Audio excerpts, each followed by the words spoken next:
Les réseaux géobiologiques causent une grande fatigue. Alors, les réseaux géobiologiques, en particulier le réseau Hartmann, vous n'avez peut-être jamais entendu parler du réseau Hartmann, je vais vous expliquer ce que c'est, peut vous causer une grande fatigue dans la maison. Alors, je vous ai mis un dessin, vous allez regarder, vous avez un dessin avec un lit et un petit chat. Les réseaux telluriques, ce sont des bandes d'énergie qui viennent de la Terre et qui montent tout droit dans le ciel. Ces bandes d'énergie, elles sont larges comme ça.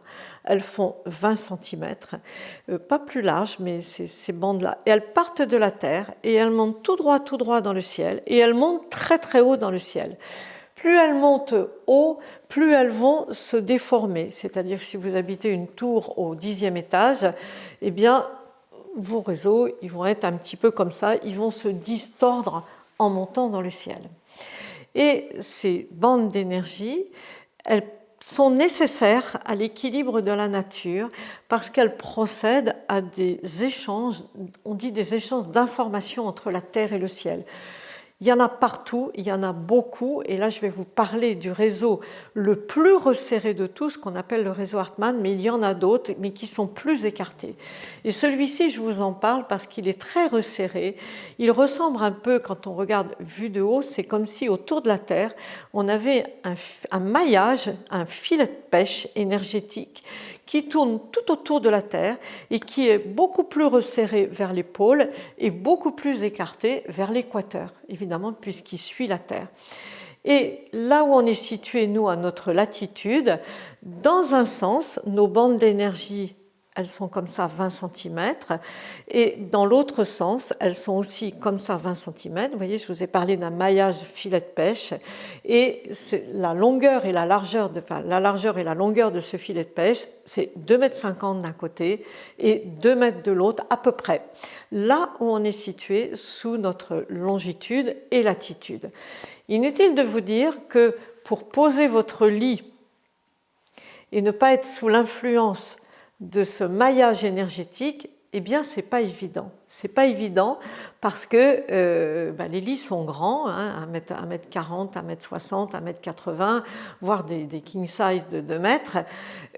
Poser son lit en évitant de se trouver sur une de ces bandes énergétiques et surtout sur l'un de ces croisements énergétiques, parce que la bande c'est une chose, elle a une énergie déjà qui est négative, mais quand les deux se croisent, eh bien au croisement des deux, je peux vous dire qu'on n'est pas bien du tout.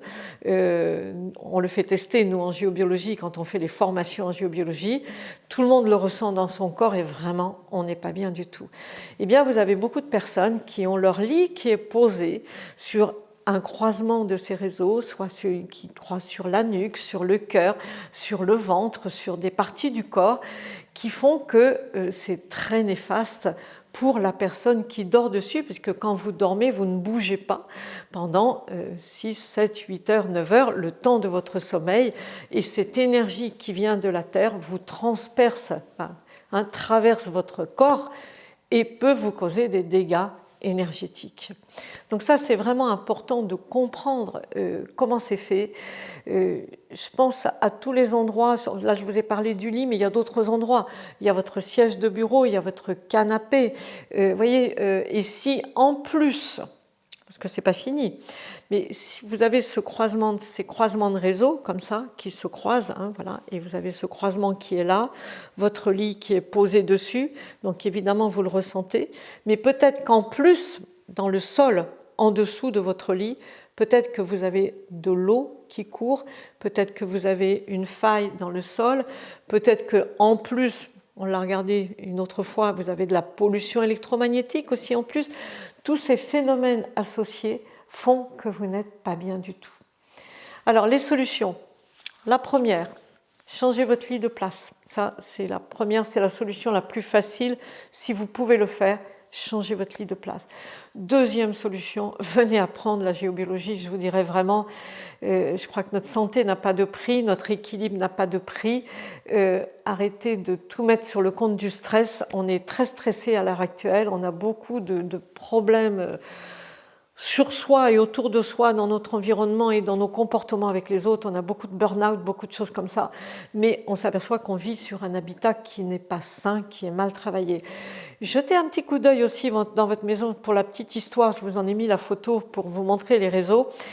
Observez votre chat. Si vous avez un chat, les chats ont la particularité de se poser sur ces croisements de réseaux.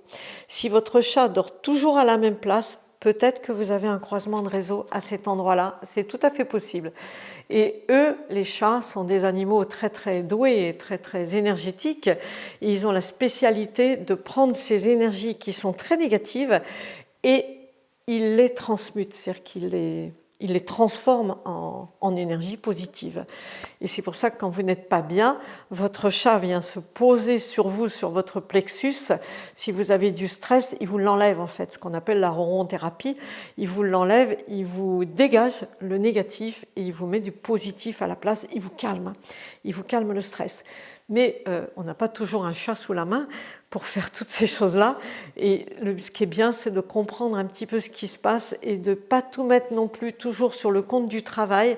On met beaucoup de choses maintenant actuellement sur le compte du fait qu'on n'est pas bien au travail. Ok, c'est possible, mais il n'y a pas que ça. Il faut vraiment que votre maison soit bénéfique, qu'elle vous apporte le meilleur de ce qu'elle a à vous donner.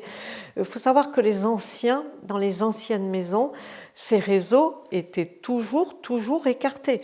Toute la géobiologie était travaillée systématiquement, et ça chez nous jusqu'à l'après-guerre. Jusqu'en 1950 à peu près, les maisons étaient strictement toutes travaillées en géobiologie, et il y a beaucoup d'endroits dans le monde entier où elles le sont encore. Et malheureusement, chez nous, avec le monde industriel, ça s'est perdu. Je ne sais pas pourquoi, je ne sais pas bien expliquer pourquoi. C'est une grosse perte pour notre équilibre, c'est évident. Mais on peut apprendre à le retravailler, ça s'apprend très très bien, c'est passionnant et vous en aurez beaucoup de bénéfices.